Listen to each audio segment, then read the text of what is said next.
Hello and welcome back to Catch and Cook California. I'm Kevin. Today we are on the very far north end of the north coast of California. We're going to go fishing from shore in the rocks. We're going to do some foraging in the temperate rainforest, and we are going to do a beautiful catch and cook. Let's go.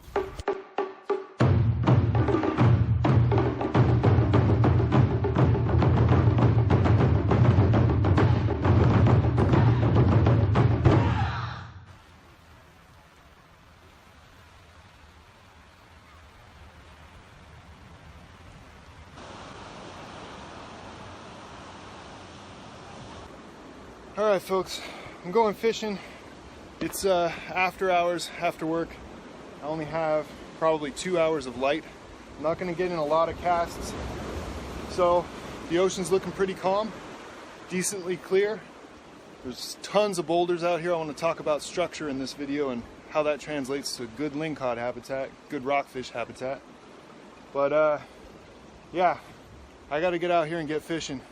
I want to show you the knot that I use, and then see if we can catch something. If you want to find lings, you got to go to where the lings are. Lings like rocks, but they don't like pebbles. They like big boulders. Those caves that you're seeing on land, those are going to translate right into the water, and that's where they want to hang out because they're ambush hunters. They'll hang out in the cave, they'll wait for something to come by, and then boom, they just shoot out and grab them. So this is the kind of terrain that I'm looking for. Boulders stacked on boulders stacked on boulders. If you see that structure on land, that's a good indication that the same thing is going on offshore, especially if you see this. Big pinnacles, seamounts sticking out of the water. Before we head out there, I want to show you the rig I'm using. Got a good sized swivel here, going to 65-pound braid. I'm going to be running a 25-pound leader, 2-ounce weight, and a 5/0 octopus hook. Okay. First things first, stretch out that leader a little bit, get rid of any kind of kinks it might have, and then I'm going to teach you how to do a T-knot. This is a very important knot for high-low rigs. First things first, we're making a bend. We've made our bend. We're just going to grab both sides as a single loop, and we're going to go around 4 times. So it'll look like that, okay? Get it wet and pull it. Pull it so it tightens up. Now we've got a loop. And I'm running about a foot to where it's gonna go to the swivel. I'm just gonna take these 2 sides and cross them over. So now we have our loop and then sort of doubled back on top. We're going to take these and we're going to twist them another 4 times. So 1, 2, 3, and 4. Okay? Now we're going to take this original loop and slip it through the new loop that we've just made. And we're only going to bring it right up to that point where it's just beyond that new loop. Okay?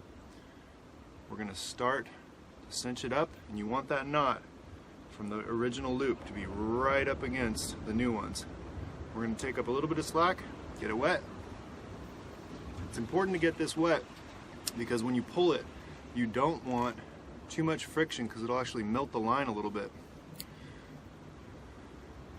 Kind of tighten that into place. It's going to look like that. Now obviously what we got here is this is going to go to the swivel, that's going to have our hook, and then way down here is going to have our sinker.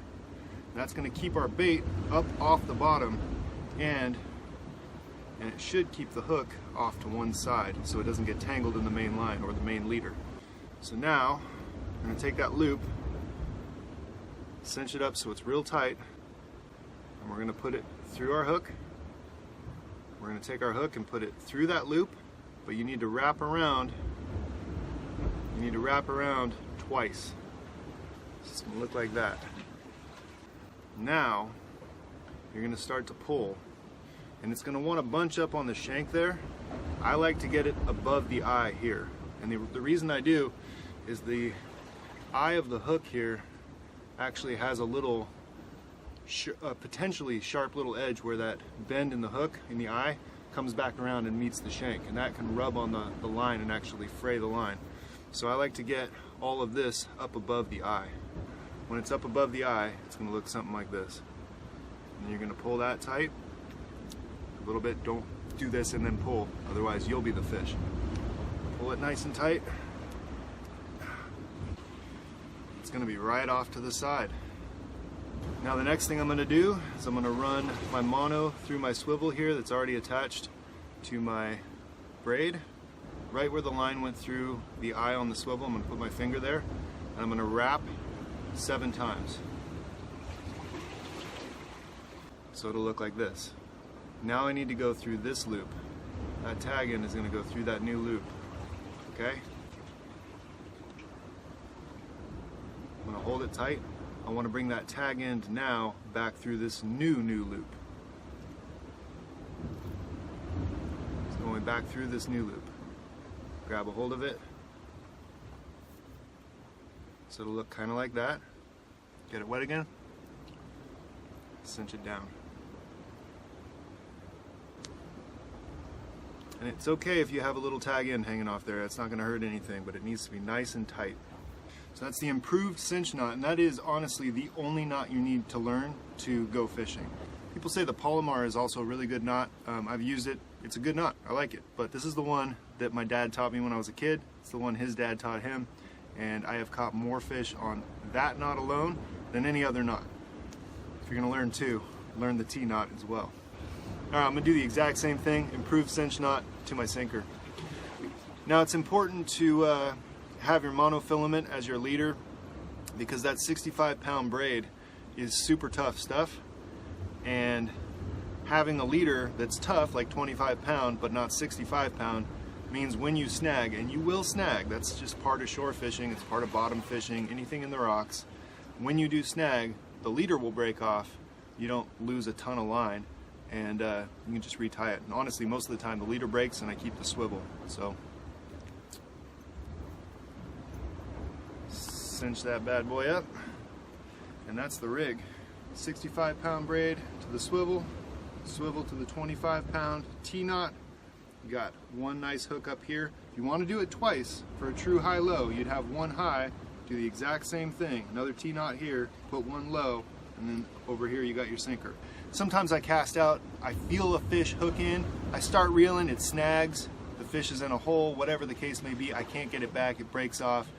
I want to get back fishing in that exact same spot as soon as possible, and when that's the case, I'll just go with one. I catch fish on that too, so there you go. Now here is the key. You want big fish, you got to use big bait. It's about 2/3 of a squid here. I'll run one hook right through like so, and then double it back, and I'll hook back through, and I'll hook back through like that. Big old meaty thing. Now, yeah, you can get fish that'll chew on this, but a substantial fish, is gonna eat that whole thing. The way I see it is, you can put a tater tot on there and toss it out. Nothing's really gonna be interested, especially if you're going for lingcod or big rockfish. You put a double animal style on the end, well, now you've got the lingcod's attention. Let's go fishing.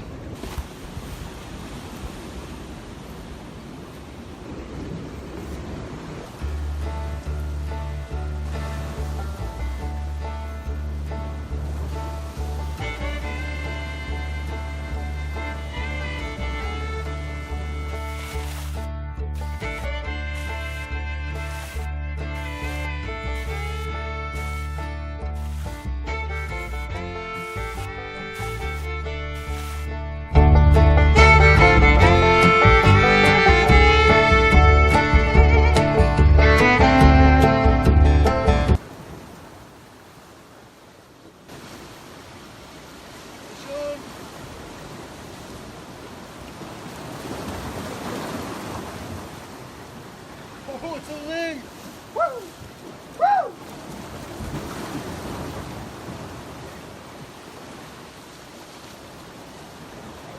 Oh, it's a ling!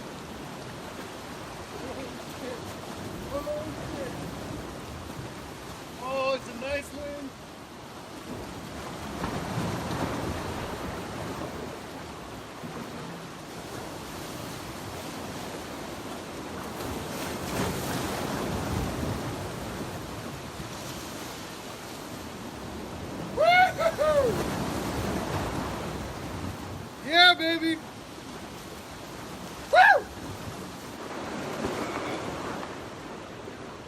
Look at that! Woo! That is fantastic. So it's brown, so it'll have white meat rather than a blue with blue meat. I just measured it, it's 27 inches, but I'll show you. I cut my hand on the gill rakers. I know you're not supposed to grab them in the gills. I always do. I think it's just me. I'm like, I'd rather get cut a little bit and have that kung fu death grip and know that I've got a hold of it. I did not want to lose this. I don't like having my back to this ocean right now, so I'm only going to keep this brief and I'm going to keep watching it. I'm watching it in the screen too. Look at that. What a beaut. Yes! That makes this the very first legal lingcod from shore on my channel. Beautiful. All right, let me give it a measure for you guys. Boom. Nice. Catching was a success, and now it's time to go cook. Let's see what, I don't even know what I'm in the mood for, but lingcod, oh, it's one of my favorite fish. Honestly, I like lings better than halibut, and I do love halibut. This is Alyssa. She's my colleague, archaeologist, my friend. Boom.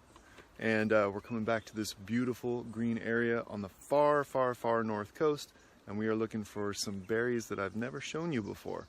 So this is the salmon berry. So here you can see the fruit and the distinct leaf shape. It looks a lot like a blackberry leaf actually, but you'll notice that the stems look significantly different. Looks like we've got no real thorns on the distal portions of the stems, but when you get down to the thicker areas,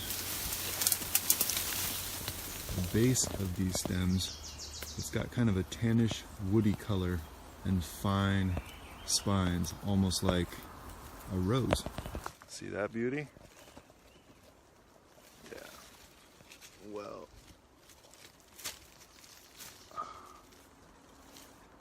So do I. They call it a salmon berry, I believe, because it looks like salmon roe. Tart, but delicious.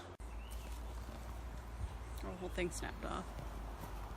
Yeah, got some little dry bits on it, but that looks good.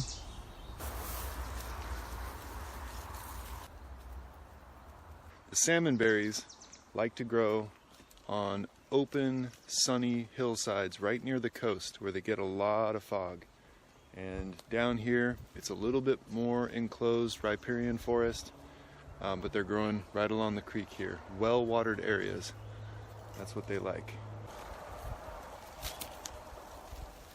The salmon berry is not always orange. Sometimes you catch it with this red variant. That looks good too. That color. Look at that. Little salmon eggs. That's beautiful. We're passing all kinds of other stuff. We probably shouldn't pass it. We should probably talk about it too. This is an alder here. It's the alder leaf. That is this tree here. Those are the alder cones.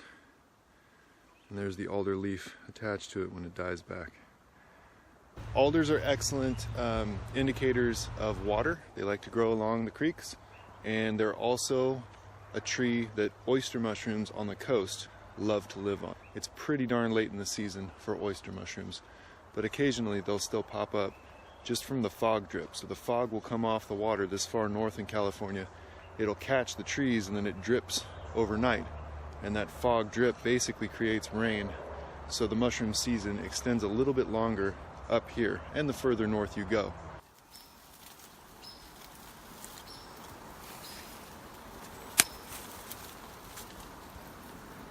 Do you see what's right behind those on the tree, right at your hand level? Oh! I didn't even notice till I was filming. That's awesome. And yeah, growing on a dead alder like I was saying before. Yeah. The preferred habitat of the edible coastal variant of the oyster mushroom away from the tree. Nice. So there's some bugs crawling on it, but I don't see any eggs in it. You can see this hole where an insect has actually taken a chunk out, and it's also eaten along in here. That's pretty typical of slugs. Alyssa loves slugs. She's been picking them up all day. So I still haven't looked up if like petting them makes them upset or not. So I should probably check that before I keep doing it. it's hard to resist though. But this looks good. So you can see the cross section where we just cut it. There's no pinholes, which means when the insects go into a mushroom, they come in from right here. And if there's no pinholes there, that means that's going to be a nice clean mushroom. We just got to dust off a little bit of that duff that's on top. Boom. All of those look bug-free, which is pretty awesome. Are we stoked? Absolutely. We got LINGCOD, we got berries. Now we can saute up some mushrooms. There's one here that has a pinhole in it, so I want to show you what that looks like because it has an insect in it. It wouldn't hurt you. You can still cook it and eat it, but I don't really want insects. You don't want extra protein? If she twists my arm, we'll totally eat it. Right there in the top, you can kind of see that little tan area. That's an insect burrowing in. If it was a really big cap, I would just cut off a little bit because they travel in from where they're attached to the tree here, and they travel in that way. So I would just cut a strip and then look again. But because it's so small, we're going to leave it here. I will leave a link to some of my videos where I've talked about exactly how to identify those oyster mushrooms, so that if you are curious, you can check those out. Remember, I am guiding and I do teach mushroom identification courses, so you can come take one of those. When it's drier weather, it's all about the berries like this. So come learn some unique berry identification and do some foraging. That's like the most perfect one ever. I know, that's why I like stopped. I was like, wait. Nice, good find. That is stinging nettle. They call it stinging nettle because it stings, but it's also delicious. If you cook this one, all the stingers, they're little hairs with like this mild venom. It's kind of like a quarter of a bee sting, but all of the venomous hairs wilt, and then it's basically like spinach. This one also loves to grow out in these areas where there's a lot of water. So if you find nettle, it's a good indication there's going to be a creek very close by. Learning plant identification is kind of tough, and so you want to spend the time and make sure that you're really keying out every attribute.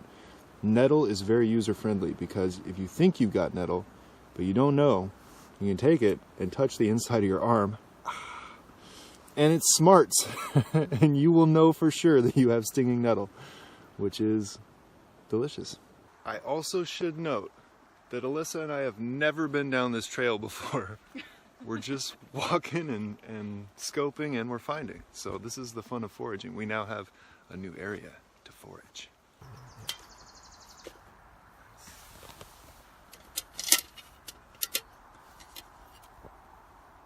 Dude, Forager's Feast.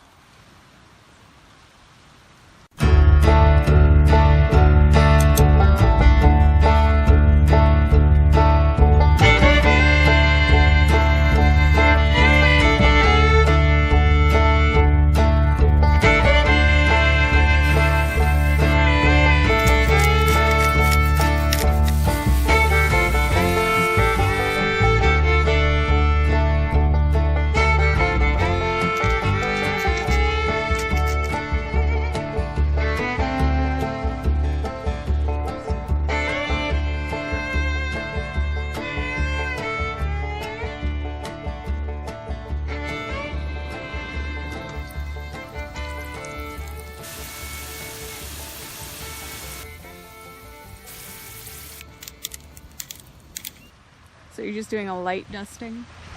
Light dusting. Yep. And as far as I'm concerned, LINGCOD fish and chips is like one of the greatest things in the world. So I'm kind of excited. Okay, so we're gonna test the batter. Just drop a little in there. So it should hit the bottom and bounce up, so this is like pretty much almost there. If it hits the bottom and doesn't really start to come up, then your oil's too cold, and if you put your fish in, it's going to cool it down even more, and then your fish is going to be greasy. But if you put it in and it pops up super quickly and then it starts to smoke, it's too hot, so you'll need to turn off your heat, let it cool a little bit. You want to catch it right in the middle. That's good hot oil. That's the way it's supposed to be. Is that sizzle? Yeah.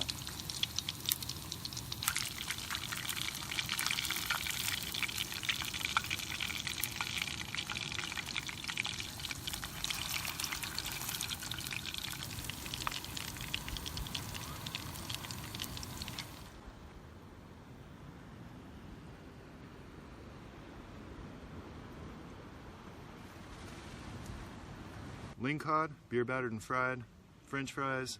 This is a nettle and oyster mushroom saute, and then we've got this nice little medley of salmon berries. We just got to get right on in. Oh wait, I need some malt vinegar. Yeah. Tradition. I already ate a berry walking over here. Was it good? Mm-hmm. Yes.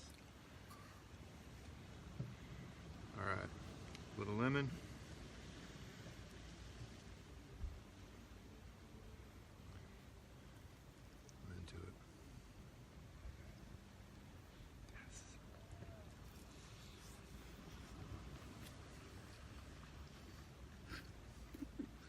I'm gonna do sides first so I have a little more room on my plate.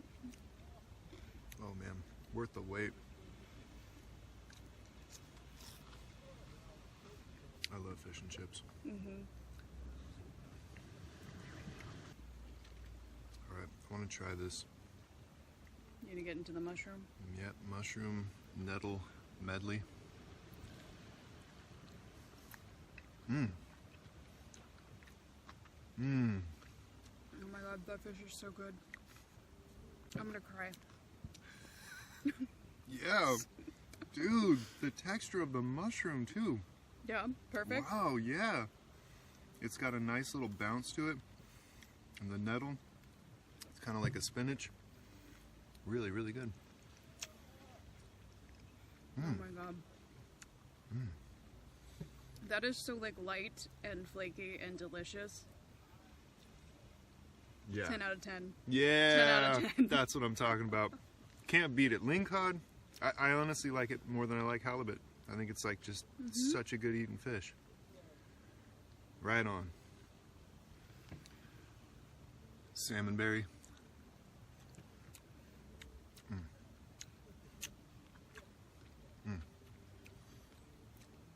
It's like a nice, almost like a citrusy kind of thing. It's not a super sweet berry, but very, very flavorful and nice and juicy. Mm-hmm. Man, that is awesome. They make a good like tart topper. Like if you did like a creme brulee, put some on top. Definitely. Or something that's super sweet. Yeah, definitely. Add like some balance to it. Absolutely. And color. I mean, with that orange and the red, it's really nice. Oh my god.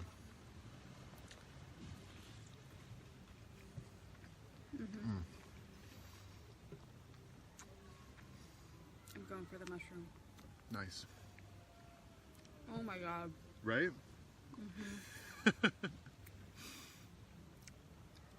I'm never going to a grocery store again. I would also like to add that I was offered a fork, and I'm not doing it.